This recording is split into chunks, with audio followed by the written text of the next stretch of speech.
یہ کہانی ہے ایک ایسے شخص کی جس نے تنہا پوری دنیا کی طاقتوں کو چیلنج کیا۔ یہ آغاز ہے اس حکمران کا جو دشمن کے دلوں میں خوف کی علامت بن گیا۔ صدام حسین ایک نام جو تاریخ کے اوراق پر خون سے لکھا گیا ہے۔ اقتدار، جنگ، سازشیں اور ایک ایسا انجام جو دنیا نے ٹی وی سکرینوں پر دیکھا۔ آئیے چلتے ہیں اس سچ کی طرف جسے دنیا نے چھپانے کی کوشش کی ہے۔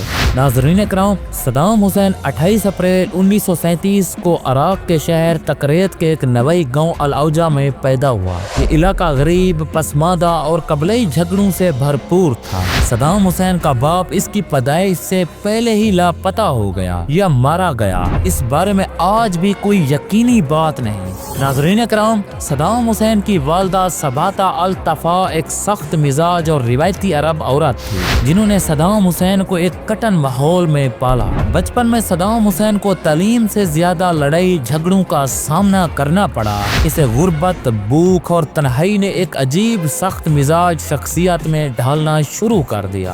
ناظرین اکرام، کچھ سال بعد صدام اپنی ماں کے بھائی خیراللہ طفا کے پاس بغداد چلا گیا۔ خیراللہ ایک قوم پرست عرب فوجی افسر تھا جس نے صدام پر بہت اثر ڈالا۔ یہی وہ شخص تھا جس نے صدام کو بیسے پارٹی سے متعارف کیا اور ایک ایسی سیاسی تحریک جو عرب قوم پرستی، سوشلسٹ نظریات اور مغرب دشمنی پر مبنی تھی۔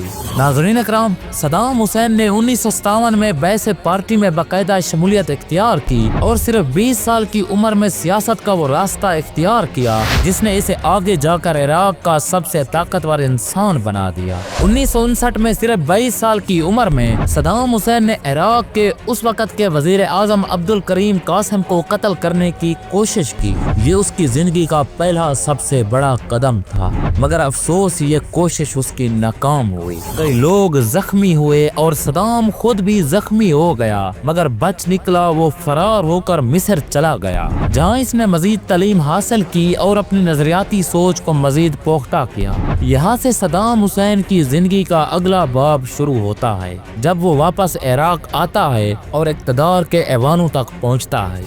امید کرتا ہوں کہ یہ ویڈیو آپ کے علم میں اضافے کا سبب بنی ہوگی۔ اگر یہ ویڈیو آپ کو اچھی لگے تو اسے لائک کریں اور شیئر بھی کر دیں۔ ملتے ہیں ایک نئی ویڈیو کے ساتھ، تب تک کے لیے اجازت دیں۔ اللہ حافظ۔